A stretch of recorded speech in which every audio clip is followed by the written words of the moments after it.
अगर फदक चाहिए होता तो फदक तो वो दे देते, कोई मसला ही नहीं था फदक देने में। ये फदक खुद जनाब सईदा ने खुद इस्तेमाल करना था, नहीं। वो जो अपने फूल से शहजादों की रोटी गली में आने वाले एक बच्चे को दे देते हो, उन्होंने माल को क्या करना था, फदक को क्या करना था। असल मुतालिबा जनाब सैयदा का बहुत अजीब। यहां जनाब सैयदा का गजब अल्लाह का गजब है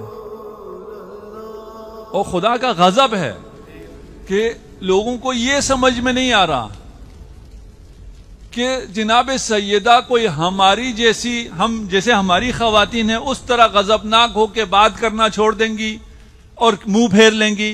नहीं, खुदा भी कयामत के दिन कुफार से जिन विलायत अली इब्न अबी तालिब का इकरार न करने वालों से नजरें फेर देगा। ये खुदा का गजब है, उसकी तरफ न देखना ये खुदा का गजब है।